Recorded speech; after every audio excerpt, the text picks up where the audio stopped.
fight out of it. Can't think what his name is in that movie. It's been too long. They all jump out of the pool and grab it. Class. Yeah.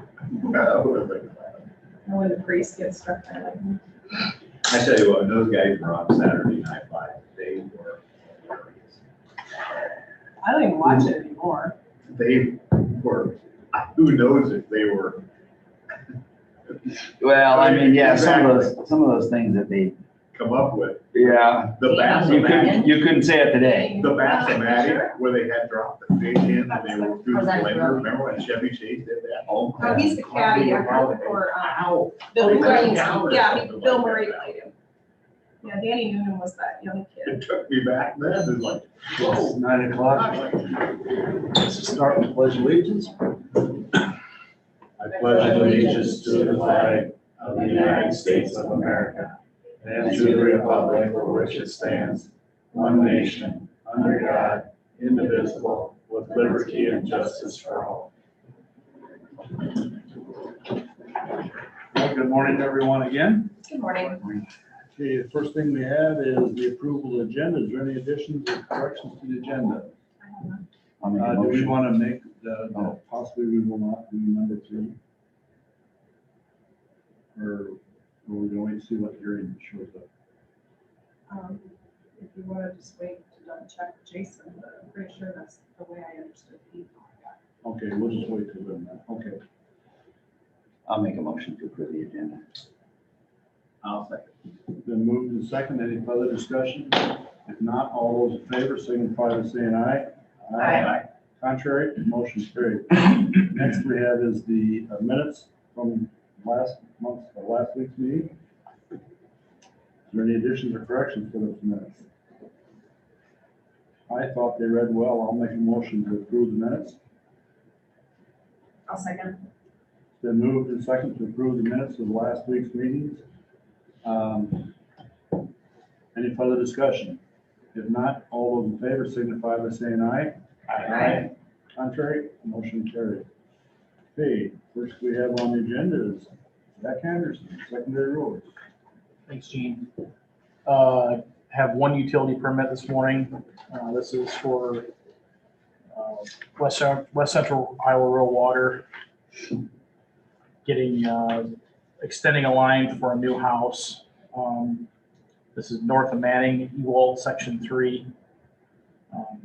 It's a little ways from the house where they're actually wanting to use our right-of-way because they're going in front of an existing acreage, his existing acreage actually. So out in the right-of-way for a couple hundred feet, and then they'll get back on the private property. So pretty typical what we've seen them do in the past. They've generally done a pretty good job with that, so I don't see any issues with it. Any other questions on the utility permit? I'll go ahead and make a motion to approve the utility permit for West Central Iowa Rural Water Association. I'll second. Been moved and seconded to approve the utility permit for West Central Rural Water. Any further discussion? If not, all those in favor signify by saying aye. Aye. Contrary, motion carried. Thank you. Next on the list is reviewing the bids for L82. This is a 10 by 16 box culvert that'll be replacing a bridge on Sycamore. We had our bid letting last Thursday on this. Got bids from 2 contractors. Came in very well. Midwest Contracting LLC out of Marshall, Minnesota was the low bidder. They have done work in Carroll before. I've worked with them before up in Sac County. They do a pretty good job. They get after it and get things done and get going again. If you have any questions on the bid or contractor. When do you plan to have this work done? I think the late start date is beginning of October, so they have up until October to basically start. My guess is it'll be fall when this happens. Is that gonna be the same thing with the other one too? More than likely, different little bit, but same scenario. How long, what time frame do you expect the road to be closed? Close. This one will take a little bit more, there's a little more fill to bring in because it's a little bigger opening. I would still think 2 weeks, if it's decent weather, would take care of it. They'd really get after it, and I don't think it'd be a real long closure. Well, I'm just looking at, you talk fall harvest. Yep. So we don't disturb Right. anymore than we have to. It was hopeful, we were hopeful that maybe they'd get it done here like later summer. We'll have to see, it could still happen. A lot of it depends on how backed up they are in making the boxes. That seems to be a kind of a sticking point as well as the contractor schedule, so.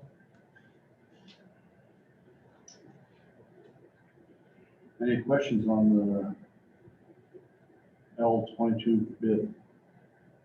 LA22, which would be Midwest Contracting at $164,082 is the low bid.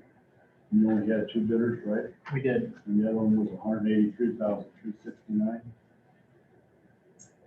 I'll make a motion to accept the bid from Midwest Contracting LLC for $164,082 on precast culvert LA22.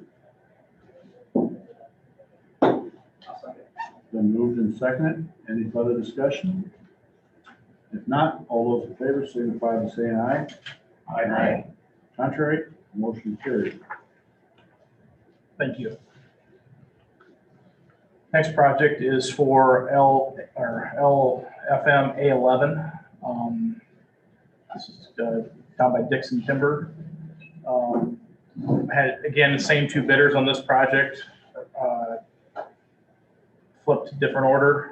Peterson Contractors Incorporated was the low bidder on this at $67,570. This is a smaller box cover, just a 10 foot by 5 foot. This should be a very simple installation. There's very little fill. Realistically, I mean, almost a couple days and we'll have this probably knocked out. So it should be a pretty quick in and out. Again, I don't know a timeline for sure, but it'd be my guess that it'd probably be in the fall, but it could be this summer as well. A lot of it depends again on how quickly they can get the box manufactured and made. So. Are these both existing bridges? They are. This A11 is a short bridge. It's a less than 20. It's a small bridge. It's not on the bridge system because it's less than 20. The other one is a little bit bigger bridge. I think it's like a 45 footer, 43 footer, something like that. So is there salvageable materials in there? There is. We have the salvageable materials are coming back to us. They have to strip it and load it on our trailer for us to haul away. Are there rails on these bridges? Yes, I believe there are. On the current bridges, there's rails, and the box covers there will not be. Okay, well, the farmers will like that. Yep. Zach, is there any advantage to these bidding them separately or bidding them together? We talked about that quite a bit before we put this together. The thought process was they were different sizes enough that, you know, maybe someone would pop in and be able to have time for one or not time for the second one. Obviously 2 different contractors got it, whether that's a good thing or a bad thing. But I guess if they would have bid the same, we did benefit from separating them out. So I guess maybe not. I don't know for sure. But I've seen some of these, I've been reading other places where they bid them together and they also bid them separately. And then the boards have the option of choosing whichever format they'd like to go by. And if you're going to do a slew of them, like 3 or 4 of them at a time, I think that's not a bad option. I guess with these 2, I didn't see the need necessarily, but there's definitely trying to leave it open for the contractors to fit their schedules. It seems to be a big deal. So Well, there must be It's only two bidders, there must be enough work out of that. There's been a lot of box culverts let in the last month. They're really getting busy. There's another contractor I would have thought would have bid that, Sac City, Steve Richards, but, Yeah. I think he's full. I was gonna ask you if he's still in business, because we just took him a couple of years ago. I think that he was just getting started. He's still going well. I think he's got like 8 box culverts up in Plymouth County. He's got 1 in Calhoun. I mean, I think there's a lot of work's been let in the last month. So, but I still think we got pretty good prices as well. I mean, they came in pretty well. I was a little bit surprised to see PCI bid. Is that, I mean, I don't know that we've had PCI bid before. Have we? I think they bid. I don't know if it's the last one they've gotten. I know they got one in Calhoun, just across the county line that they're going to be starting on here. I mean, they're big. Yep. They're huge. I mean, they're all over the country. And for them to come to Carroll County for $67,000 seemed like a stretch to me. But The gentleman came to the bid letting. I think they have 23 or 25 box culverts they're doing this summer. It's 1 crew or 2 crews. I mean, they just keep crew busy. they just keep on moving around. So, Okay, I make a motion that we accept low bid Peterson Contractors Incorporated in Rhinebeck, Iowa, on project A11 for the total of $67,570. A second.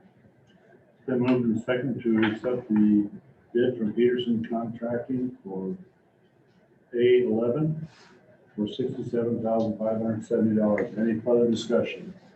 If not, all those in favor, signify by saying aye. Aye. Contrary, motion carried. thank you.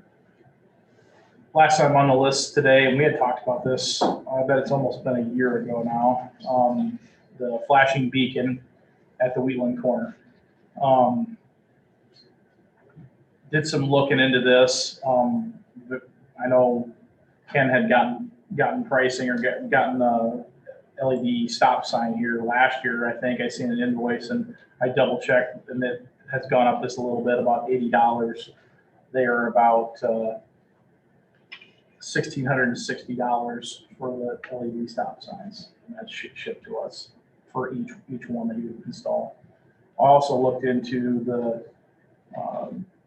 yellow solar flashing beacon for the other direction. That's kind of the direction we had talked about. And they are more expensive. They are shipped about $2,200 a piece. Reason why I'm coming back with this, number one, it's been almost a year, but we replaced the bulb in there again, and it's really it's on its last leg. I'll put it that way. The wiring inside the housing is not good shape, and I guess trying to get a game plan on how we want to fix this and get something coming, because there is lead time on it as well. So we have a plan before it actually fails. So try to do some looking into kind of what warrants a flashing beacon and why it was there, and there's lots of different verbiage on that, I guess. But what it boils down to is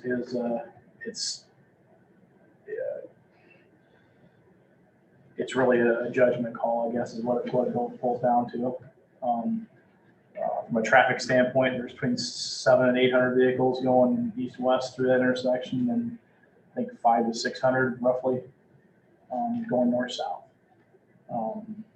The one thing is, More going east to west. there is, especially, I think it's probably more going west. The east traffic is less, I think, but there's more going west through that intersection. Yeah.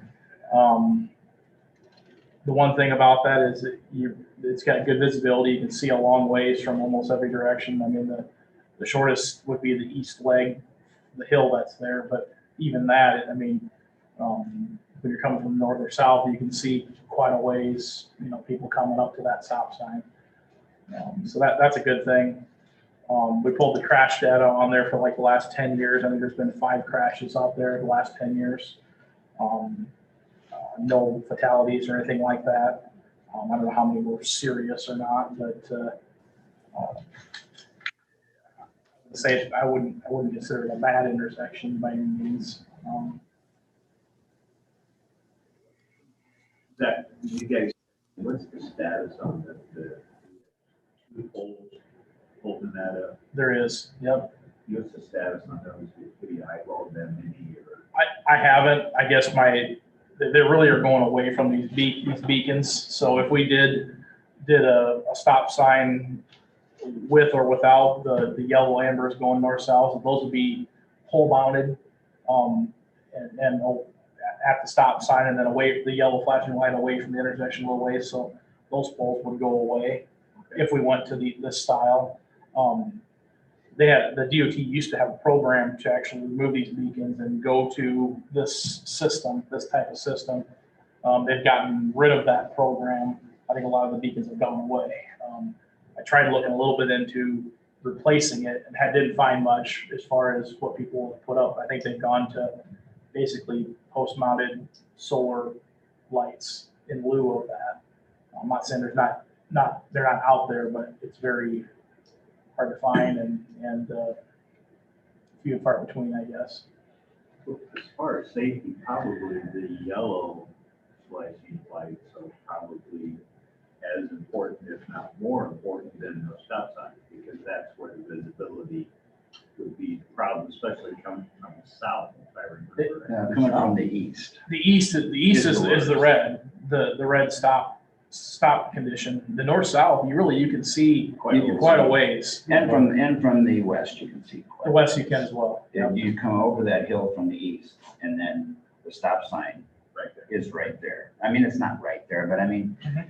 so you're thinking about putting the flashing stop? I think that would be a good replacement for, since there was a beacon there. I don't think every intersection warrants that, but because there is a flashing red light there, it would lend itself to kind of trying to be similar to what was there. I'm a little more torn on the yellow light just because if people are stopping, I mean, yellow is supposed to be proceed with caution. I mean, that's the standard for what yellow is. So if you can see a long ways and you're going down that path, I don't think, maybe people are proceeding with caution, but for the most part, people are driving 55, 60 mile an hour right through the intersection. That's what they do. Is the yellow light providing I've benefits? seen it. I guess, I go up that way every once in a while. I always wondered why we had a yellow light coming north and south. I mean, you got a long distance. But Well, yeah, well, I'll tell you a little story. If you go north on M68 to the next stop sign, so that would be up there by the corner of the blacktop. Mhm. When I was in high school, that used to be just a two-way stop from the south and the north, and then their east and west flowed. Okay. And there was an accident there that killed 2 Wall Lake girls and 2 Carroll girls. And it didn't take very long, and they put up stop signs. So you can see a long ways, on both those. Much more visibility than this one. But that's all you need Mhm. to make that happen. So I'm okay with taking the beacon away, but I think we need something there because I think it's probably a little bit irresponsible. Once if you did, could you do that flashing stop sign from that east, coming to the east, and then just do traditional stop signs around the other sides? Well, it's just It's two. just two. Oh, there's Just just two, two. east and Two-way west. step. I would say Yeah. put in flashing stop lights. Yeah, I think live with that. it's visible at night and, who pays attention during the day, I guess? You probably know more about that than all of us, but That light that's hanging there, a candle puts out more lumens than that light hanging there right now. So like Zach and I talked Friday for a while and my best guess is let's try the LED stop signs, one on the east side, one on the west side, and see how those work. they'll certainly get people's attention Yeah. in the evening hours. I think we should consider leaving the other light up until it quits. I mean, And that's a good idea. But keep it, that way people can get adjusted to what's going on a little bit longer, give them a little bit longer to get adjusted. We might make it 6, it might make it a whole year before we have trouble. So. I just don't want to get into a situation like we had north of there. Yeah. You know? Yep. Where, And if that ever would happen, I mean, you want that on every intersection. And it's hard to, where do you draw the line on what, you don't want to take away from safety. I'm not saying that by any means, but to what extent does an intersection warrant it? And that's, I have a call into the DOT traffic engineer as well. And I haven't responded back to him yet, just to try to get his opinion on if he knows when these have come out and what people have done. And what situations he's seen where they've been warranted or not warranted, if you want to call it that. I know we don't have any other intersections that have that in the county. No. I mean, I was trying to think of that the other day, and We don't have a yellow blinking light anywhere. or any, yeah. There's only, I think there's only one other intersection in the county where there's 4 paved roads coming together. We have them on just county roads. With state roads, obviously there is, but not with just county. We have lots and lots of T intersections. But north of Ralston, there's one there. And that's stop controlled 2 ways, the same way, just stop signs. But it's slower traffic, it's closer to 30, and it's not, people aren't flying down the road there either. So a little different situation. So, no, I guess I wanted to have the conversation to discuss it and talk about it and kind of get a direction moving forward. The lead time is like 4 to 6 weeks to get these, both the stop sign as well as the LED stop sign and the yellow flashing light if we were going down that path too. So I guess that's why I want to have the discussion and try to keep rolling on it. I'd say get the flashing stop sign. No, that's, is that agreeable, everybody? The 2 flashing stop signs is that yellow flashing coming from Rita going west. It would be kind of maybe question a little bit, because that does have a. So that'd be the stop If we had sign. another one in town, in the county, I'd say get another one and we'll see how it goes and put it up if we need to, but be something that we just. So there's a stop ahead sign, isn't there? There are stop ahead signs. Yeah, so it's stop condition going east and west. If you're coming from Breda going west, there's a stop ahead, and then we have the LED stop sign. Same, and then you'd have the same thing coming from the west going east. There'd be a stop ahead and an LED stop sign. Right now, we have the yellow flashing beacon going north and south with no stop control. It's people just drive normal. I want to call it I that. don't think flashing east and west, is there? There's a red flashing Red, or, yeah, red. east and Yeah, make west. sure there's like you had said, yellow is yield, it's not stop, so you don't want to confuse going east and west, putting in yellow, you have to be red. What's the definition of yield? What was that? What's the definition of yield? Yield? Is Slow, stop, proceed with caution. stop and proceed with Well, caution. and Zach and I talked Friday a little bit. I think having the yellows on the north and south might confuse people a little bit. Yeah. We want the people going east and west to stop. What are those signs that they put up, like when you've got an intersection coming up and you can't, just so people are aware? Blind intersection, I Hidden don't know. driveway. hidden driveway. We've had those, and there's also a sign on the stop sign that says cross traffic does not stop. But That's on the stop sign as well. Signs You too. can Yeah, see that's a part of good it. one to put up. Yeah. And those are on there, and I think that is a good sign. Yeah. Yeah, the speed bumps that are there before you, or whatever you call those. Yeah. One east and west. Yeah. Yep. The rumble strips. Rumble Yep. strips are I there. can't remember. It's been a while. All kinds of options. I mean, it's well protected. It's just, you can't control, people driving. Well, the ones that I've seen over the many years on that road are the ones coming from the west. So they're slowing down at Wheatland Church, and they're speeding up a little bit, and they're looking to the east and west, or from the north and south, and there's nobody coming on Civil Road. Just flows in. That's one reason I think it's a dangerous intersection, because you can see so far, and they're glancing, well, then there might be something hidden in a blind spot, behind a window pillar. Yep. And you can't control people's driving. Right. And I guess that's the worst part is if you have a driver in that situation, it doesn't matter what you have up. Exactly. They don't care about the rebel strips. They don't care about the stop No. sign where it's flashing or not. They're going through Their it. intent is to drive through it. So, It wasn't an accident that they didn't see it. so I mean, I guess you want to try the best you can to make them aware of what's there. But if they're not caring anyway, so Yeah. it doesn't matter what sign they're up. So, You can't fix people. So, yeah, I think you need a motion on this. I think we just go for it. I have no problem with it. I just want to. I highly recommend leaving the other one up. Yep. It becomes That's a unserviceable. I don't have a And then problem with that either. then just get rid of it. And we don't have a problem with that. I think eventually it will probably burn itself out. I mean, it'll short out or whatever it will do. So, It'll take care of itself. yeah, I think it's been aimed at a few different, that's already happened. And that's part of the reason why it's in the Target pitch practice. list. Yeah. So, You know, if you blinking stop lane. well, Turn Ken into that. and I talked about that too. I mean, I don't know. I mean, it could. Something new to shoot at. We hope not, but We put a trail cam on the stop We sign talked so about that catch too. you- catch us doing that. I did put one up there, whether it worked or not. Well, you got the one going into Maple River. Yep. From the south, and that's a good one. Yep. You know, the only problem with that intersection, there's other impediments Yeah. to the, there is. As someone that can't see very well at night when I'm driving, I appreciate the. They, you lighting can see them a well, long ways signs, away. yeah.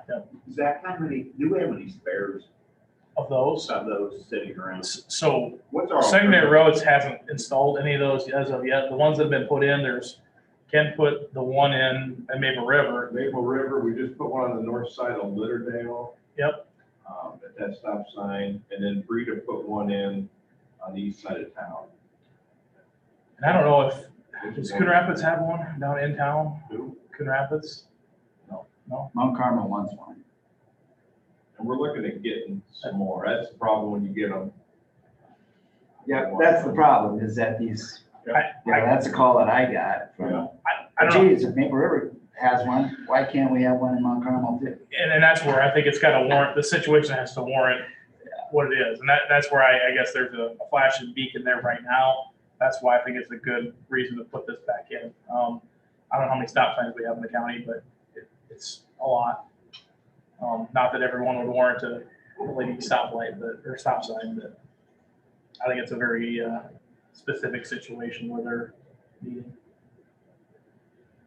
And I think Dave Paulson would agree with that. I think we've had that conversation in Gravel Roads where when the corn gets called, should there be stop signs on it? And he said, well, where do you stop? And there's a lot of those intersections that are, Yeah. they're blind before the crowd. You have a lot of people Yeah. When it's a full road, I stop, like at every intersection on Gravel, I stop. So, well, I guess from what I've heard, I'll proceed with getting the stop signs coming and we'll see how long the beacon lasts. If we decide we want to go down the path of an amber yellow from north and south, or a yellow from the north and south, then we can go down that path. But at this point in time, I'm going to hold off on that. And I don't see a need for more. That is confusing. I think it's confusing. Do you take the cruise off or not? You know, it's like, if there's nothing there, you're just gonna keep going. And my guess is the people that drive that normally, they don't even notice the light there. They don't even, I mean, they're oblivious to it, you know? The ones that are driving that road for the first time, maybe that's a different story, but So hoping these signs will help a little bit more because they're at eye level versus, 14 feet up in the air? 15 Correct. feet. Carl, sounds good. All right. Thanks, Zach. Thank you. Anything else, man? That's all I have today. Any questions for Zach? Okay. It's not quite 9:30, so I'm gonna jump down and do the manure management annual update.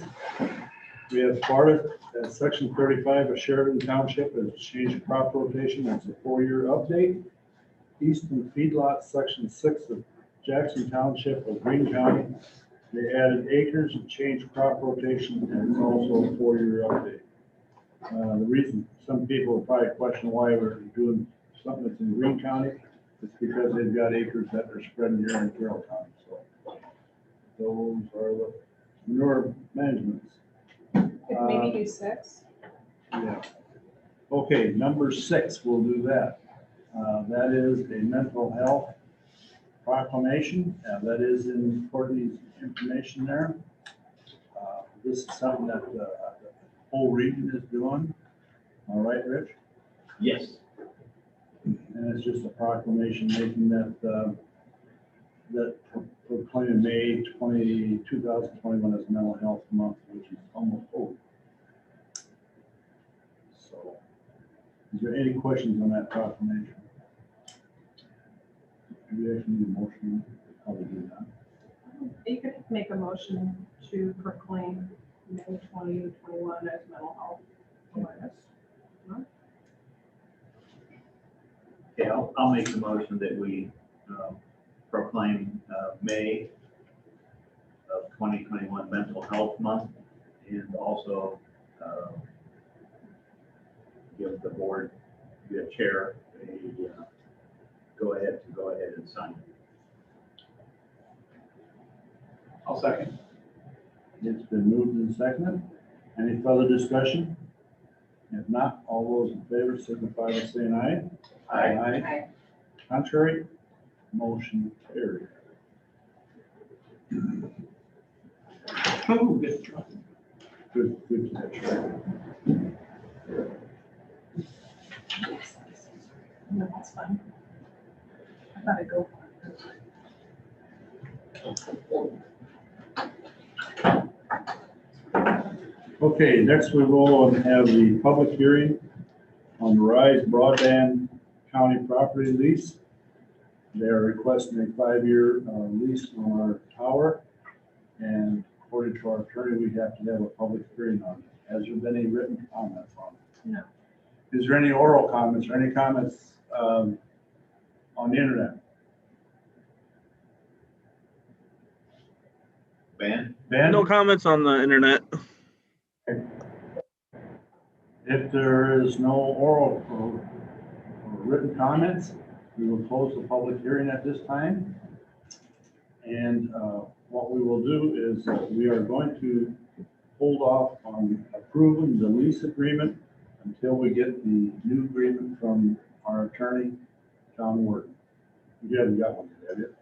Well, county attorney had given us some feedback about the proposed lease from Rise Broadband with some changes that he wanted to see made, and we sent those to Rise Broadband. Their contract manager left, and so they're bringing in somebody new, somebody else has replaced her, and so that's kind of put the updates to the lease agreement behind schedule. They're supposed to be getting the changes that the county attorney wanted to see adjusted in their document and saying it back to us, but it's just been held up with them. We haven't gotten it back. So I think what we'll do is we'll put that on hold for right now until we get that. Okay. So that takes care of that. Next, we will discuss the radio Bnba system. Hey, Jason. Okay. So as sometimes happens with any radio system, cell phones, whatnot, building density can affect the amount of service coverage that you get inside of a building. Originally, on the state tower that services Carroll, the courthouse had no issues with coverage, didn't anticipate any issues. The jail structure being constructed changed that, and we started to notice a degradation of service on the radio system within the building. So we investigated what we could do to mitigate that situation. Certainly the seat of county government and the jail is an important place to have coverage on your radio, on your public safety radio system. So last summer, we kind of, before the jail was really, in a state of construction where we could evaluate its coverage footprint and what the effect of the building construction had on the radio signal, we started to investigate some preliminary options with two companies. One, First Wireless, who is our radio shop, our Motorola local radio shop, and another company, Pearson Wireless, who also does Bnba, which stands for bidirectional amplifier. Another acronym here is DAS, Distributed Antenna System. So basically, the 2 quotes are for a DAS, a bunch of antennas within a building, connected to a bidirectional amplifier. And so last summer we had some kind of preliminary quotes provided to us, and we were trying to figure out a way to fund that system. However, with the jail being not fully constructed, being able to evaluate the structure for actual radio coverage wasn't something that we were able to do until the spring. So this spring we revisited that question again and invited the lowest bidder from the first time to come back in and assist us with doing some of that evaluation. So we took a radio around the courthouse and looked at the signal strength, and went to the jail building, went all over the jail building, looked at the signal strength, and provided, and both vendors were previously provided plans for the jail and floor plans for the courthouse as well. And First Wireless came in with an updated bid at $59,814. If we add up the phases of the Pearson Wireless bid, which is how First Wireless bid it the first time, was we were thinking to do the courthouse and expand it later on into various other parts. Their total was $90,049.74. And so we've then investigated funding options for how we could fund this. I have some money in the 911 budget that was built in for radio system contingency, with the radio system being nearly complete. I'm comfortable to say that the remainder of that contingency can be used for this project. So 911 can cover half of the cost of the Bnba system, which is approximately, for round figures, $60,000.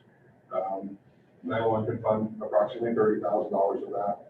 And then if you will recall, Motorola had taken out we had taken and requested Motorola to remove the DC power plant out of the Manning site, because we were using the DC power plant that was in Manning. And then we put so putting it up at Lanesboro, we put in that generator. So there's still approximately 21,000, nice round number, 20,000 we'll say, dollars sitting at Motorola. That's in what they call an ERA. It is ready to either be refunded to the county or can be spent on something else project related. And so the idea that we came up with for funding the project would be, out of the 60,000, 911 would fund 30, ERA would fund approximately 20, and then we're asking the board to fund an additional $10,000 to complete that system. So, questions?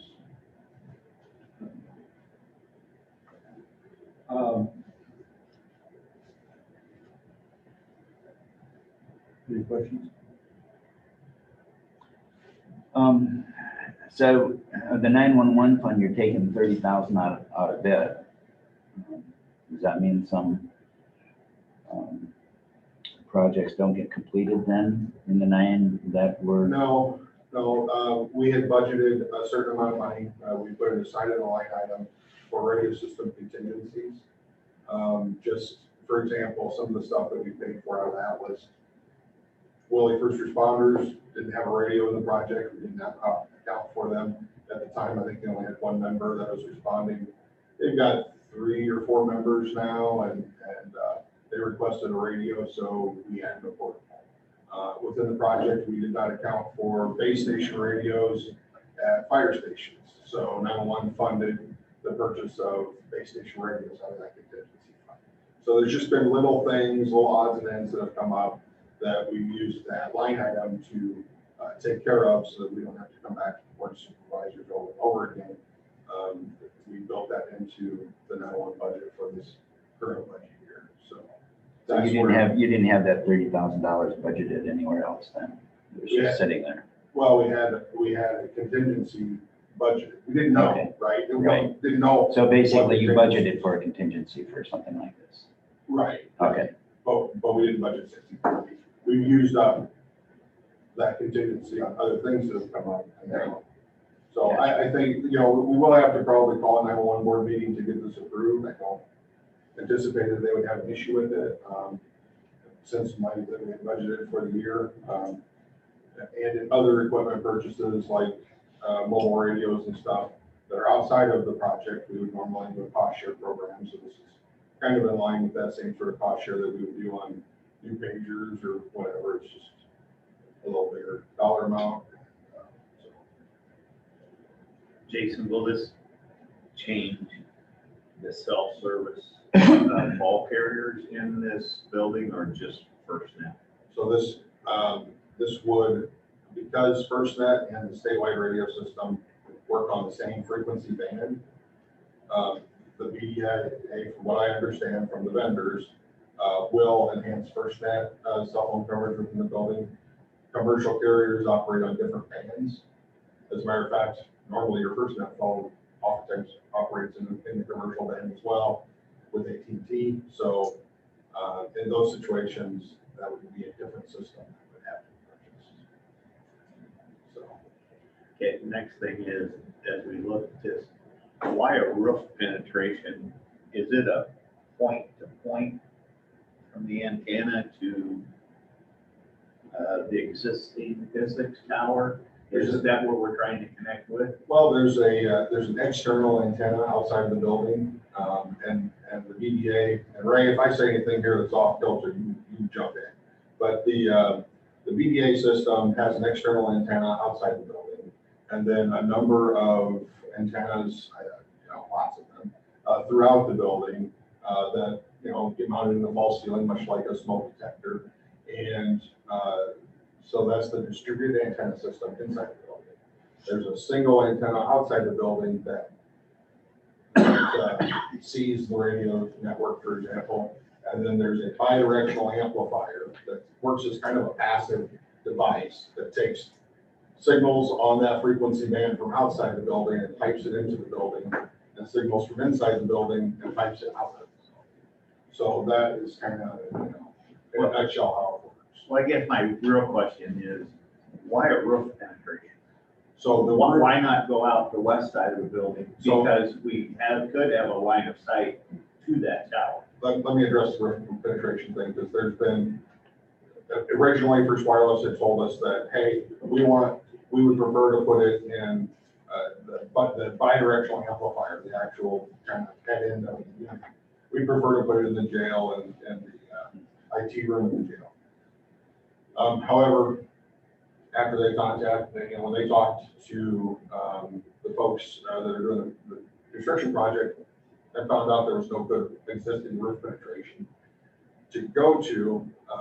We kind of reverted back to my idea of, we've already got a cable pathway that we have used for a number of other things, like the backup radios in the comm center and things like that.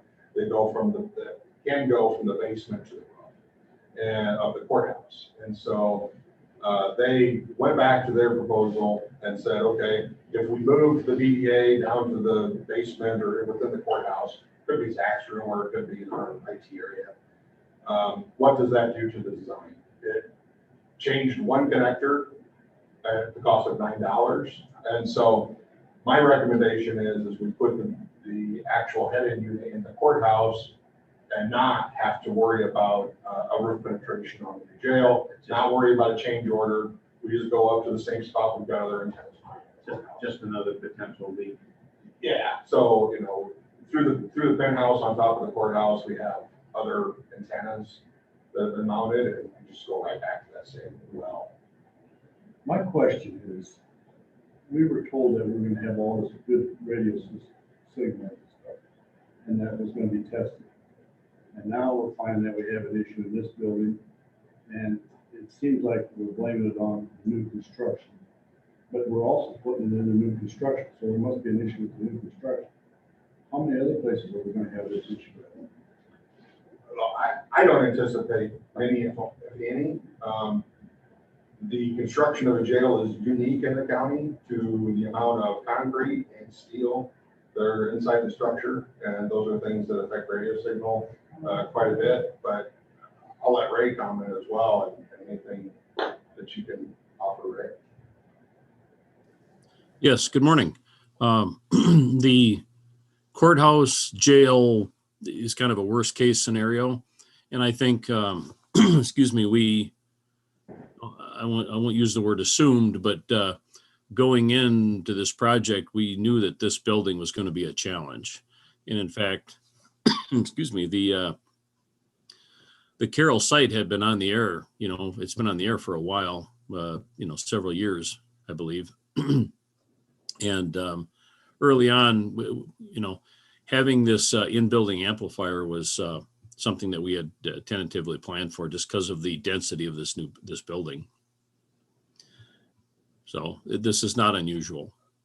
Let me add to that though, Ray. The Motorola system design was done without that structure in place. I mean, the development of the jail and the development of the radio system design happened essentially at the same time. And so, inside the courthouse, prior to the jail being constructed, we did testing with portables in the basement that were able to hit the Carroll site. And to the tune of, I was on vacation with the test radio for Motorola, and I was sitting at the Vermilion exit off I-29 in South Dakota and talked to one of the dispatchers who was using a portable in the basement.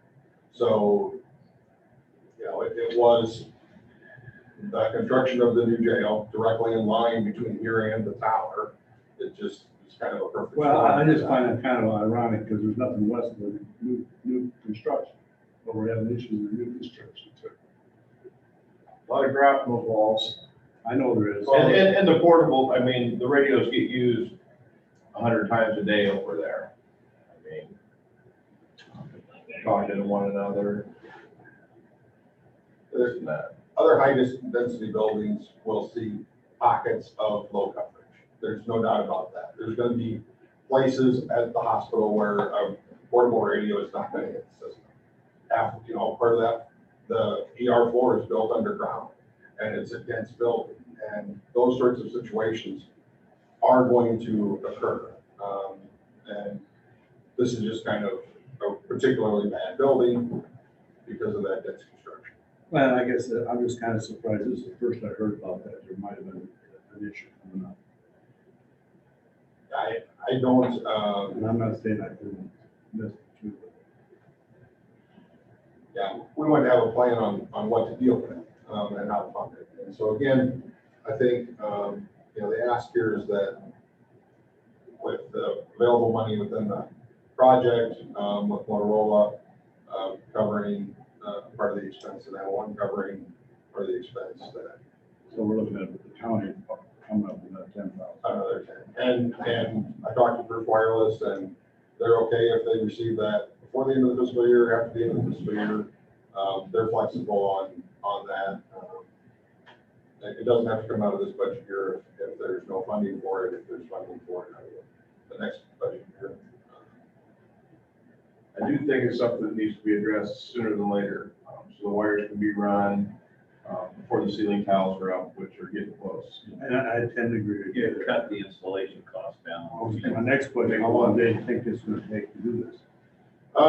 The wiring can be gotten in relatively short order in a couple of weeks, and they can schedule their people once they secure the connectors and the wiring, which they have. I made them make sure that they had a mechanism for getting that stuff. So a couple, 3 weeks, to obtain that stuff, and then they can schedule their people once they know they have the materials secured. The actual unit itself has got a little longer lead time, but it's not contingent on open walls to be able to be installed. So that's something that we feel comfortable with a little later, timeline wise. I do want to add, we wanted to make sure that the construction, the building was up, that we did real world testing on it before we went and planned to spend a bunch of money. We wanted to make sure that there was not, sometimes you want to just verify that the vendor isn't selling you something that you don't need. And so we wanted to verify with radio in hand that there was going to be coverage issues in the structure and where they would be at. So that was definitely part of our process. Ray, can I borrow your expertise for a second? Certainly. With cell coverage being okay in the building, but not great, is we looking at a similar type arrangement if you want to solve that problem? Yes is the short answer. And is there any way that this can be modified to cut back on some of the wiring, the antenna? Can we do something different? I don't even know what's even on the market anymore. Jason, do you want to answer that? We actually asked both vendors to provide us a solution that did both LMR and commercial cell phones, and both of them told us they were separate systems. They're two different pieces. I mean, some of the propagation can probably be borrowed, but, and so antenna locations would be similar, but they would have to be two parallel systems. They could not quote us something that was both. I didn't know that was advantageous to just, if we could jump on the same wiring, the same penetration and all that stuff. If we could do that right now, we maybe should consider it, but if that's a whole separate system, then I probably don't think there's a lot of appetite for that. Like I said, the cell phones work fair. They don't work great, but they work fair. So I think fair will probably be good enough. Some of the carriers are also allowing Wi-Fi calling and Wi-Fi text message delivery, which is something that I use in the basement of courthouse today, which is pretty good effect.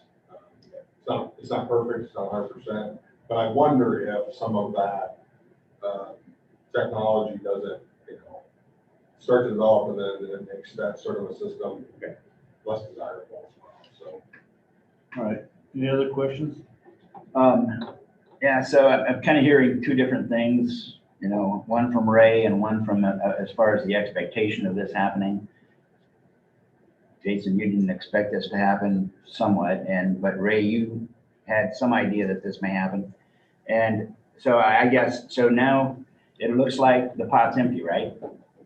If you're coming to the county for $10,000 for this project, pot's empty. There is no more money. And so what happens the next time when you come in and say, you know what? I don't understand the question. Which pot? Well, you're coming to the county, there's no more money left in 911. There's no more money left in the contingency for the Motorola dollars. I didn't say there was no more money left in 911. In this line item that we planned for contingency from 911. I understand that. Yeah, there's no more money there left. The project's almost done. Motorola, there's no more money there. There's no more money for the bond issue is that correct? There was approximately $21,000 that was sitting with Motorola after the removal of the DC power plant, which we would redivert to for Motorola to pay a portion of this project. So if something unexpectedly comes up that we overlooked, that Ray didn't find and that you didn't expect, then it's come to us, correct? For those dollars. I don't anticipate that there would be anything. Well, I don't think you anticipated this. Okay. I mean, I just want a simple yes or no. You would have to come to us if there was something else. Yeah, probably. Okay, that's all I need. Any other questions? Okay. Well, it's something I think we need to address. To improve anything if we don't do something. So is there a motion to accept the bid here? And I assume we would accept the first wireless bid. Security's a big deal. And having a good radio system is part of it. I'm sure the judicial people would be happy that we had good communications up there at all times. And I'm sure our department heads would be quite happy if we had good communications. So what you're really needing is $10,000 over the same case. If it would simplify things, I have some extra money in the jail budget that could be to cover that 10,000. I think it means it's only 10,000, let's not do that yet, we have an issue there. I mean, who knows, we're still a ways away. We're Well, not, and you No, know. no, this is in my actual, not the Department- jail in project this budget, the jail. So, you know, as we're getting in close to the end of the year, they're saying we could possibly pay for this in fiscal 22, but I think that if there's funds available in our 21 budget for many of our service area 1 departments, because that's considered public safety, there'll be a little bit left in our ISIX project budget. Let's say like $8,000 or $7,000, There is, I talked to Ray, we've got a few more. some gravel needs at the Lanesboro site within the compound. Okay. And grounding work that needs to be done. When we expand the fence, the grounding had already been completed. And so we need Trillium and Tom to come back and complete the well ground things, so fence and stuff like that. And so I wouldn't say all of that's going to get used up, but Some of a it. good portion. So what you're saying is that we Well, got, I think if we look at our budget, you know, when we get into June, and just maybe look at some of the areas where we may be underspent, which, you know, there may be funds available to move some money around in the same service area and get it taken care of, or maybe we can pay for a portion of it in fiscal 21. And you're talking your regular budget, you get. Right. it's just, we're at a point now where we're unable to do any more budget amendments because of timing. So, you know, if we're able to pay for it next year, that's great. But if we have, you know, if we have some departments that came in under budget this year, Actually, that's a good idea. so I think we'll just have to look, but we just have to be careful where we take it from, because I consider it, this being the radio project would be a public safety departmental function. So you can look at the ambulance, you can look at the sheriff, you can look at the county attorney as some of the departments that you'd be able to pull from. So does that mean you would have to have another budget amendment then? No, you just spend it out of that same Oh, okay. area.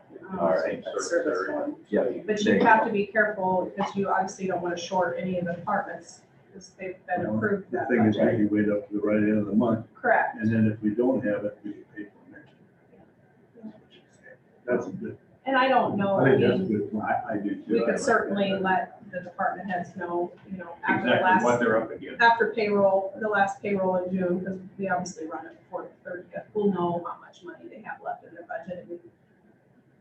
And at that point, they're not going to be spending any more of it anyway, unless something comes up with them. So I think it's just important to communicate that with those departments, and if they're okay with it.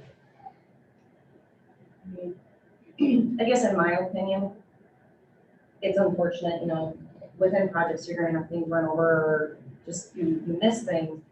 I have an easier time giving $10,000 to a public safety, more of an essential service type thing than I do nonprofits. I think this does more due diligence for the taxpayer dollar by an essential service, you know, something that's needed, opposed to handing out $10,000 to a nonprofit. Especially this time of year. Any other comments? Okay, I'll make a motion that we go ahead and approve, going ahead with this. I'll second. Then moved and seconded. Any further discussion? If not, all those in favor signify by saying aye. Aye. Contrary? Motion carried. You got that? Courtney will communicate with department heads that they know it's out there. well, When you get close to the end, yeah, because they're, so they kind of know. Yeah, well, obviously the sheriff's aware of it. His is the biggest budget in service area one. The next one would be the ambulance. Just the exact. We'll be in touch. County attorneys is pretty small. This is the thing exact you're saying. Yeah, he is safe. He's all on his own out there. So, but like Jason said, we have some more expenses come out of our project line in Essex, but there should be a few dollars left. Okay. So we could always utilize that. And Work your Worst scrambling case. magic. worst case, we have some money left in the Essex project line. We cut a check on the last bill day for what we have left. We hold that, and then the first bill day of July, Pay the cut rest. another check, because we do have some money budgeted in fiscal 22 for Essex, because I wasn't sure if we'd be 100% done. Yeah. Yeah. Okay, good enough. Thank you, Ray. Thanks for your time, Ray. Thanks, Jason. All right. Thanks, Jason. All right, next, let's go to discuss the county mask resolution. As you know, CDC's said that people that are vaccinated can go almost maskless. And I think there's some, this morning I heard, or even later yesterday, that talk about walking back on some of that. But I think we're to the point where our mask resolution is not going to be very viable, and people are not going to follow it anyway at this point. So I put this on the agenda. I want to get everybody's thoughts, and then we can make a decision at that point. So if anybody has any comments, I'd appreciate it now. I think we're in the buyer position also. I think you're absolutely correct, what you just said. The things that have been done now, I would, like I said, I would like to, as the judicial side of our building, and building here anyway, is still in the mask position. That's their call from the judicial side. But as far as the rest of it, I think we open the floor back up and start moving forward again. Well, and I know the school districts, with the exempt of Kemper, have lifted their masks. I think Carroll did and Glidden did as of last night. Yeah, I think an IGM did also. In Manning. I agree. And, yeah, I agree with lifting it. I think I don't see any reason to not lift it at this point in time. Although this is not over. You know, I mean, this is still, I mean, if you have two unvaccinated people and one of them is positive, the other one can contract it and there could be serious issues. So the positivity rate in Carroll County right now is 2.7. So it's low, but people are still getting COVID on a weekly basis in Carroll County. So, you know, there's been reports that probably Carroll County is probably the best vaccinated county, one of them in the state.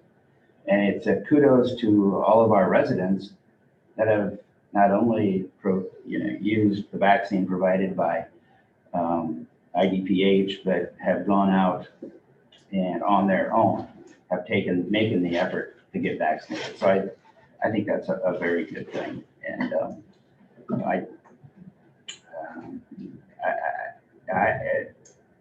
one of the larger retailers in the community here said that they will, their employees can now throw the mask away if they are fully vaccinated. So that's kind of how that thing's going. You know, a lot of schools in Des Moines area, you know, are still maintaining, you know, that they are still going to require masks. CBC, Walgreens, Target, I believe, are still requiring masks. So it's not that it's going away completely forever. For everyone, we have to be careful. Still have to have a mask in your pocket if you want to go to retail outlets. So But yeah, I think now is the time. I don't see this, I don't see this as an end to COVID-19 in Carroll County. I think it's still, I think the spread is less right now, but I think there are still some concerns. But I think it's going to be pretty tough to enforce anything. Our resolution was pretty toothless from the beginning, so. But to kind of piggyback on that too, if you're comfortable wearing a mask, wear a mask. Like, you know, Yeah, even. in just general common sense, if you want to wear a mask, wear a mask. Yeah, when I came into the building here before, I mean, there were people coming out with masks on. Mhm. So kudos to them as well, you know, I mean, masks are not a bad thing, you know, I mean, they do provide protection. And if you feel that you are in a position that you need to and want to wear a mask, by all means do so. I think that's a good point, Stephanie. Yeah, I tend to agree with you. I think there's times where me and my wife are going to be still wearing masks in certain situations. You know, I think that I agree with you that we're not out of the woods by any means on this thing. This thing's going to constantly change. I guess one of my concerns is that we maybe might be jumping too fast in some of this stuff. That this came up awful quick. But I do think, I agree with you, that I think we need to thank the people that had got the vaccine and are going to get the vaccine. And I guess I still strongly suggest everybody get vaccinated. And, you know, I think our mask resolution has probably helped more than what we think, and it's hard to measure that. And I was told that by some people this weekend, you know, it's probably helping. You know, the other thing, you look at how many people have you seen get the flu this year? I think masks had a lot to do with that. So I guess our mask resolution is going to expire a month from now. I was hoping that we just let it expire, but I think with the way the situation is right now, I think we ought to rescind it immediately at this time. And I will make a motion to effect that we rescind our resolution effective immediately. I'll second that. And I think also that with that means people aren't required to wear a mask in the courthouse. But I think the facial protection should, the plexiglass to stay up. Yeah, I had no plans of taking that down anyway. I think it's kind of nice having that there. I think that's good even for the flu season. Yeah, absolutely. And once again, I want to remind the public that the judicial is still in the mask mode. So even though the first two floors are open, you go up there, you're still underneath their rule Policies. Well, and that's going to be a lot of private businesses too. Yep. I'm still going to require a mask, and I expect people to honor those private businesses. And whether you go into the pharmacy or to a doctor, they're going to require a mask. We need to, and I think we should respect people that do wear masks also. Been a motion made and seconded. Is there any further discussion? Not all in favor signify by saying aye. Aye. Contrary, motion carried. Hopefully we're all going back to the norm and that we don't return to this ever again. Okay. Next we have is a memorandum of understanding, and this is also a RSVP. Scott checked into this last week. This resolution is just to have in case we would ever want to use some of those people for employment. And we just have it on file. That's why the job description is not filled in. This is for any volunteer that would come into this building. Have we ever done this before? Yeah, she said, Stacy Denmark, I think the there's courthouse times has that- used them. I think they have used it for even elections. I tried to get some for election and I can't remember what something to do with it being political. We had to know what part. Well, they're governed by the federal government, they're a federal agency. Yeah. So anyway, but I probably not. So this is just to have it on hand, so if someone wants to. Or if we chose to use it, if Courtney needed somebody, we could sign it at that time also. Yeah. But I think it's better just to have it on file, is what it has A been. mailing, to help out with the mailing or something like that. It's good for 3 years. So is there a motion to approve the memorandum of understanding? I'll make that motion. It's been moved. Is there a second? I will second that. Any further discussion? If not, all those in favor signify by saying aye. Aye. Contrary, motion carried. Okay, next we have is interfund transfers. We really don't need to do these, do we? Is interfund transfers? Well, I think Zach would appreciate it for sure. The other ones are probably not as important, but it's that time of year, get things cleaned up. He's hanging around. He wants to make sure that he gets back. He must want something. Maybe we got him in a good position. Step in road something. You want to do it individually, don't you? Please, yeah. Okay. So we'll do the first one for Rural Bit Services Basic Fund, and this is for $1,112,412. Is there any questions on this resolution? If not, we need a motion to approve or deny. I'll make that motion. Is there a second? I'll say. Been moved and second. Roll call? Myers, Yes. Ruggles, Yes. Houseman, Yes. Johnson. Yes. Shetler. Yes. Okay, motion carries. I'm gonna just pass these around. I think they got one started over there, don't you? No, this That's is, something Oh, else. okay, not, the other one I can't. Bring up here.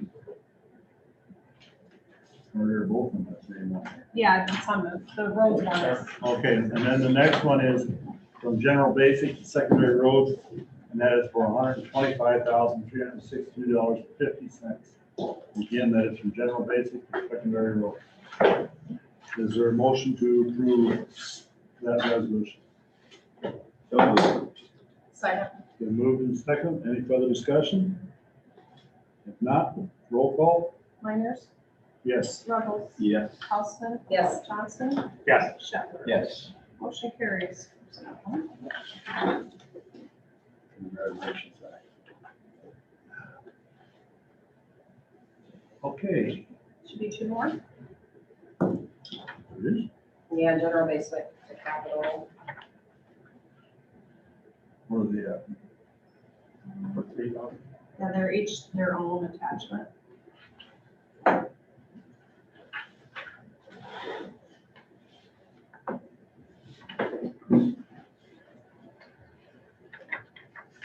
Want to read them off hard copy? Okay, here's another one I got. Okay. Resolution. From general basic to capital fund for $97,000. Okay, and just to clarify, this is the money that the ambulance department budgets. 80,000 of it is for vehicle and 17,000 is like equipment. So we're just transferring that out of his general budget into the capital fund to sit there for their next purchase, whenever that may be. So Okay. The motion to approve that resolution. Oh, so moved. Second. Been moved and second. Any further discussion? If not, all those in favor signify by saying aye. Aye. Contrary? Roll call. Oh, excuse me, yeah, roll call. so wait, Myers, Yes. Ruggles, Yes. Houseman, Yes. Johnson. Yes. I'm doing two Sure. things. Yes. Can't do it. You're getting ahead of yourself. Yeah. Only one more left, Gene. Okay, next we have is a resolution of interfund transfer from general basic fund to capital fund, and this is for $3,000. And this one, to clarify, is for environmental health. This money goes into their vehicle fund for future auto purchases. So moved. Second. Uh-oh. Invite it out. Keep reaching, otherwise I I don't know. Okay, it's been moved and seconded. Any further discussion?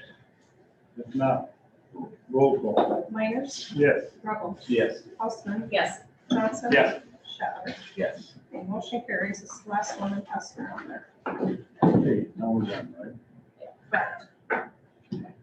Correct. I missed curveball, I mean, I right away before. Okay, we'll go to committee reports. I can go. Last week I had the newspaper and radio, and then we also had Wesco over in Denison. It's our yearly meeting, so we pick out or keep positions on different boards. I again was still selected to be on the bylaws and policy equipment. We went over the financials. There really wasn't anything that stuck out there. It was a shorter meeting, but if anybody wants to see checks written or the operating statement. We are gonna do a bonus program like we try to do every year. Unemployment, they are looking for some people. I think, how many do they have unemployed currently? I think they have almost 11 open positions right now. And that was it for last week. This week I have Carroll area daycare today. And then we have the jail meeting on Thursday, but I will not be there. Okay, I can go next. Last week, I had landfill meeting on Tuesday morning in Cass County. We offered them some help in writing some grants, haven't heard back from, so I don't know if they're gonna down select Carroll County landfill to be the winner of their trash. This week at noon today, I've got a DCAT meeting. Tomorrow at 4 o'clock, I have foster grandparents, RSVP, and jail meeting on Thursday. Question? I can go next. Last week, Monday night had the Conservation Board meeting. Discussion on the East Shelter House was, they updated the fundraising, which is going well, and the playground fundraising is going well as well.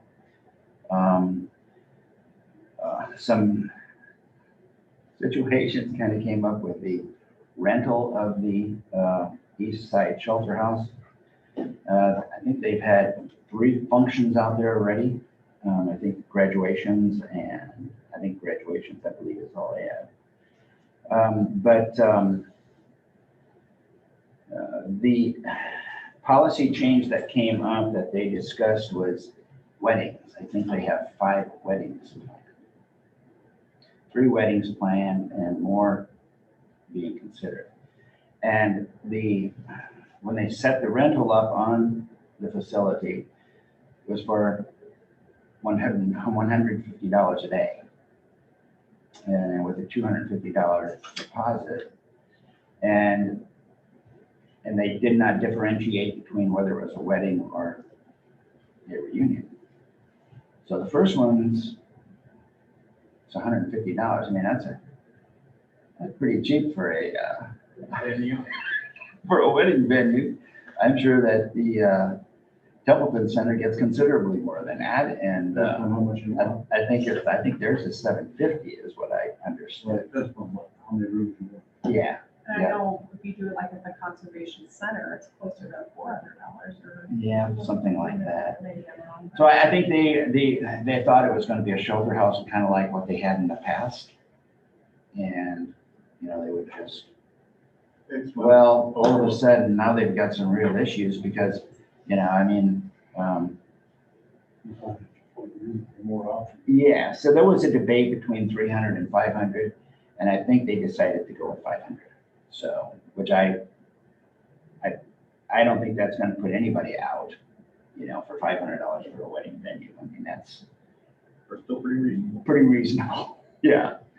And so, and the $250 deposit will remain.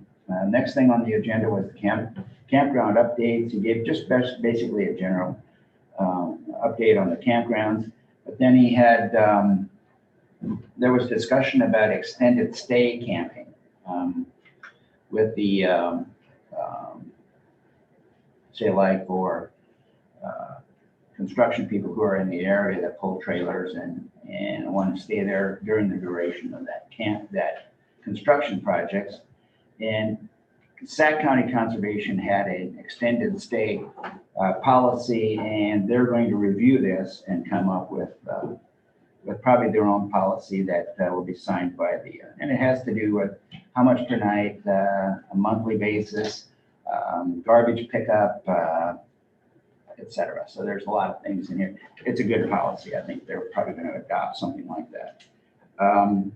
They talked about the Sauk Rail Trail resurfacing, of which everybody pretty much knows about that. And then the Riverside Trail resurfacing as well. And then there was a discussion on an easement, and I can send this around. There's this is along the Raccoon River. And I guess I was going to look at the plat and see exactly where this was, but this is ground in the red hash marks that is owned by the county. And then there's 3 parcels here that these were, the 1 and 2 were owned by this individual. And there was an easement on number 3, so that the conservation board or conservation people could get access to this property along that black line, right? So now this individual bought the 3rd property, not knowing that there was an easement, and basically everything's tore up. So there's corn planted where that trail was to get back, and so they're going to be talking to John. I can kind of send that around. This is over. This is up here. This is up by by Hobbs up there in that area. The individual that owns that is in the sand pit business, and so I think it's for future operations. Right now, it's just farm ground, but so Why didn't The real estate. the real Yeah, I estate think or the attorney for that sale catch that easement? That's unusual how that got. it got skipped. Yeah. And they didn't realize what was going on there until they went actually tried to get to that property, and now it's on. Not there no more. The easement should have been included in Should it should have been abstract. Yeah. And there was an easement for it, so it's not that it wasn't. So they're going through that. And then the M&M, the Missouri Mississippi Divide. There's going to be a commemoration. So actually, if I agree to the M&M Divide is about where the flashing light is. Yeah. About quarter of a mile. Quarter of a mile. Yeah, it's pretty tall. And so this is going to be in Arcadia, where I think the railroad is doing this. And so it's June 10th, and it's On 30. it's on June 10th. You know about this? I don't know about it, but I know what's that. Yeah. So you have a commemoration on June 10th. If anyone would like to go to that, they're sure welcome to do that. I can get more information. You can contact Jason as far as the time, but I'm sure there'll be something coming out. So it's by that roadside park. Yep. So that's it for conservation. Had a Board of Health meeting then on Thursday. It's the first time we got together in person. New opportunities had a lot of updates. It's difficult for them right now to get, and James probably heard this too, they're getting people once again involved in programs simply because of the COVID thing. And there's a lot to do out there. There's a lot of kids who have been missing their dental checkups and stuff like that come through new opportunities. They usually have those. So there's just a lot of clinics that are starting to get going again, and they can see more people in person. So that was basically an update from them. There wasn't anything real solid except, and that's the same way kind of with public health.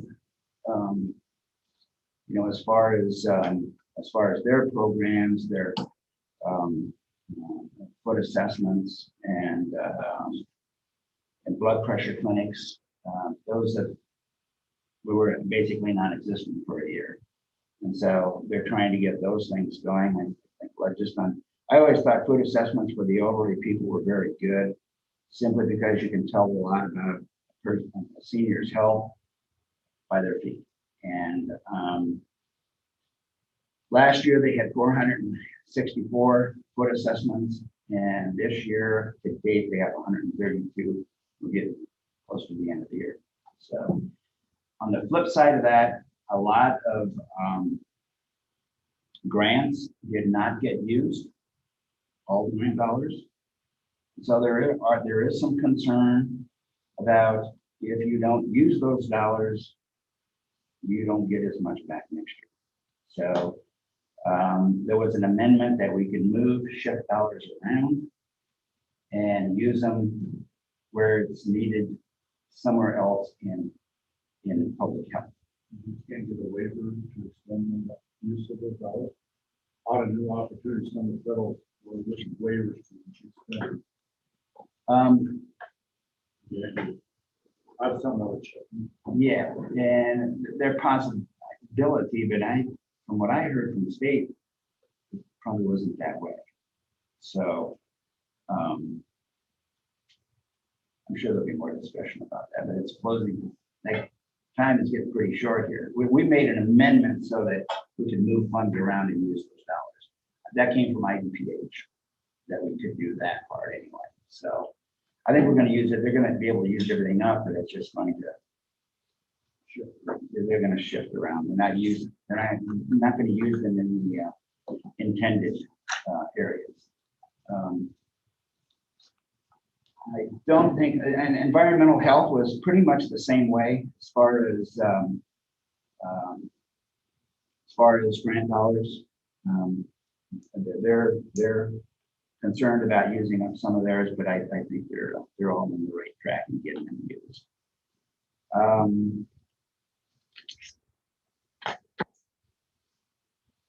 I think that's pretty much it. There's the vaccinations.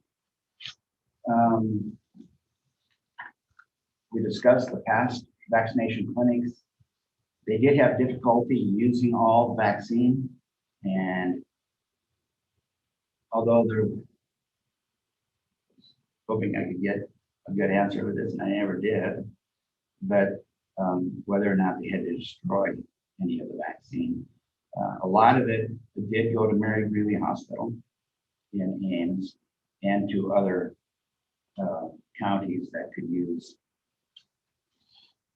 20 doses or that type of thing. So they're doing a lot of sharing. The question came up, and public health, there's really, and she was not there as the director that was there, about schools getting vaccinated. And so as that came out that 12-year-olds on up could now get vaccinated, how are they going to how they do that? How they get the kids vaccinated? They've got about 130 doses of Pfizer that they can use, and so I think they're going to contact schools and see if they can probably have clinics on the last day of school, for the kids take on and get some of them at least vaccinated, and then probably hold clinics throughout the summer at the schools to get more kids vaccinated. So I think there's a lot of interest in the way it sounds in getting kids vaccinated, simply because a lot of parents say, yes, get our kids vaccinated. we want to go on vacation this year. Yeah, so there's a lot of interest that way. So I think that's pretty much it for last week. This week, I have Region 5 Hazmat up in Fort Dodge. I think we're going to meet in person. And for those who can't make it, we also will do Zoom.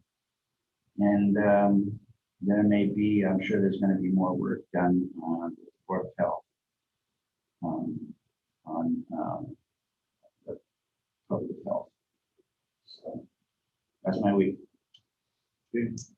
I will go next. Last week, on Tuesday, I sat in on first of all, I'm going to say, at this point, I've been contacted from the following architect and engineering firm in regard to the courthouse, R&G&D, planning and design, which I told you about, for Haskell and Associates, I told you about. And then the other day, I gave a tour here for SEH. They were out of Des Moines, and they also had an office in Omaha, and I met with John from Des Moines and one from Omaha that was strictly with courthouse. And they were very knowledgeable, I will say that. I don't think we missed a square inch of the building. We were even up in the penthouse. Who is that? SEH. It was John and Lucas. I've never heard this one before, but they had done research because they didn't know how many dollars to get from the ARP. And then I had a call from Stone Group. Stone Group, they called about it also. And so that was that. And then, so on Tuesday, I had a membership call. I attended a NACO. That was just strictly about the American Recovery Act. And they plan on putting out 50% of money now and 50% a year from now. They said basically, particularly read pages 130 to 154 for the rules, and it can be used for capital improvement. Some of the most easiest money that is flexible for use is improve loss of revenue, which I don't know that we can actually prove too much loss of revenue. Maybe a little bit out there with roads, so not much needed. Okay, so if we can come up with that, that's more flexible. But and I did give you guys a copy of that PowerPoint. And then also on Tuesday, I attended the Rich and I attended Scout Clean Energy. They had a conversation with us. And then on Thursday, I'll also attend another NACO membership call. And that was got into more depth and different things. Actually, the comment was the question was about HABC, and that is one that can be used for that. So I think we're very much going to be looking at this thing for new model and do some things we want to courthouse. New boiler. There's all kinds of things. If you look at that, some of the stuff that they can spend money on, I think that's good. I mean, who wants to go out and pick the winners and losers? I mean, that's what you're going to do with some of those programs. And how do you sustain it? Give somebody a raise at the bonus, you think they're going to expect it next year? That's never ever been done before. No, I know. I just like what to get on this year. Get your head on you. So then after that, I attended also one that was through the White House in regard to this thing. And it basically covered a lot of the same stuff that I just brought up to you there. And then, like I said, Friday I met with SEH up here.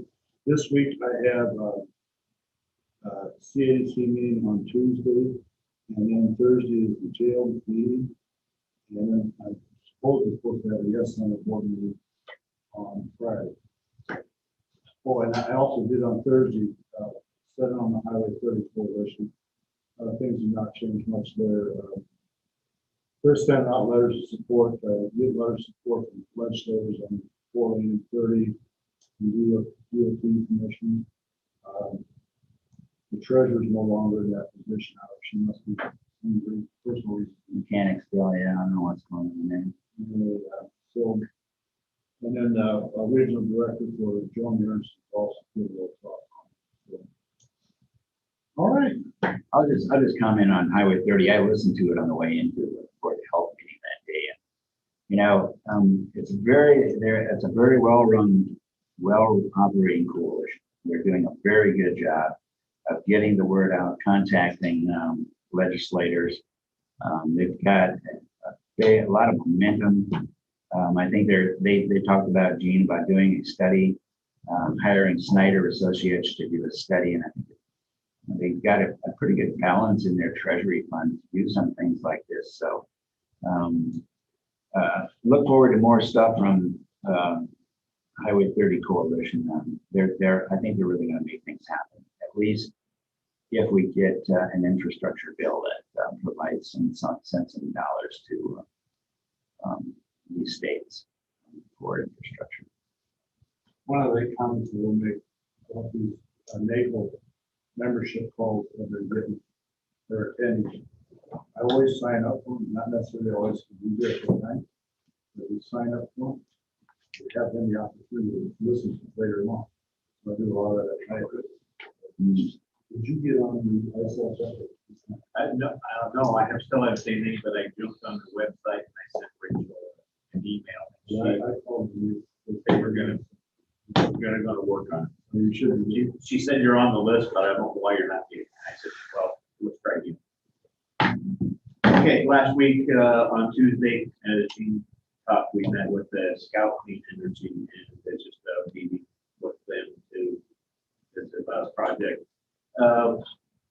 Then on Thursday, Region 12, give you some of the highlights. We did an interest rate change for EDA money. It was currently at 3.34%. No one's interested in borrowing money at 3.3%.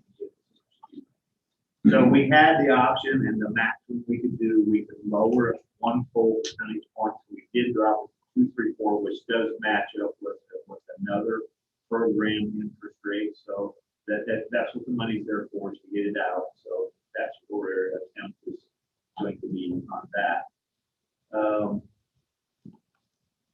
We also sent an RFP out for the 2020, 21, 22, and 23 audits. Typically, we get 2 people. We have 6 to review. We did not do anything with those.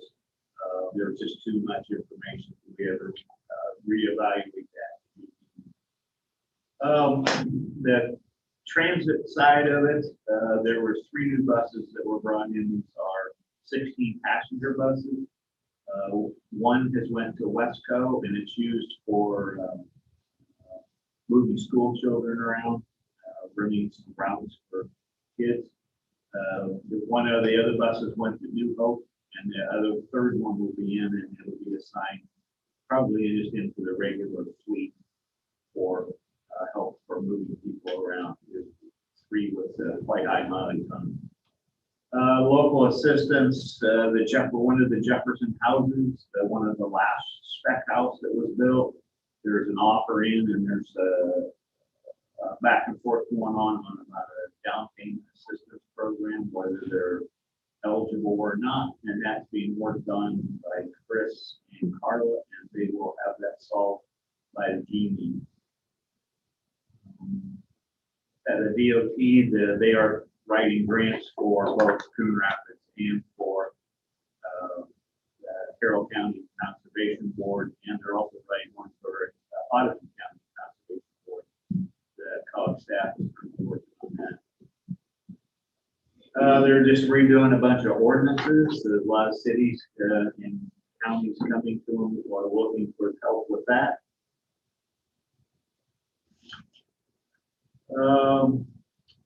Let's see, the CARES Act, there were some rumors that that may be stopping, but it has been, because it was supposed to run out in May 6th, but that was right at the last minute extended for 1 more year. So that gives them a little bit more leeway with some of the money that we haven't loaned out. It gives us a little bit more room. And that was the higher end for the group. Upcoming, I have the radio and the paper today, Tuesday, yes, Lucy. Wednesday, I need to have to be in posting by 10. We're doing the West Iowa Workforce Development.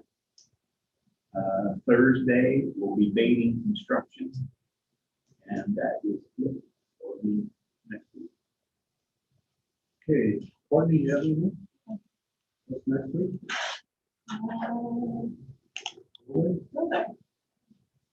We open bids next Mondays. Or,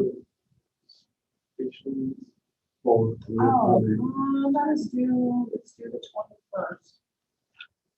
Right, so yeah. I guess I have that in there. and we can decide, what we'll do is we'll look at that and then we can decide if we want to do stuff right then, or if we're like interview, sit down, everybody interview.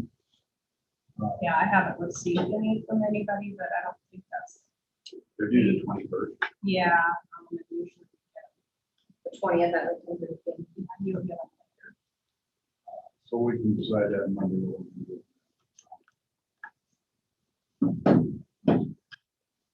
And the comments, we make them, I'm sure that everyone that I talk to will be presenting from like the 20th. And I think I know one other one, I'm sure. Shy of walls. That person, then, but I'm actually surprised we haven't heard from Maven or, they spoke to me about So, okay. the Kluber. Any comments from those in attendance? Ben, we have any online? No, you do not have any online. Thank you. All right. If there's No not, comments, I will make a motion to adjourn. is there a second? Second. Then moved and second for adjournment. All those in favor signify by saying aye. I Contrary, motion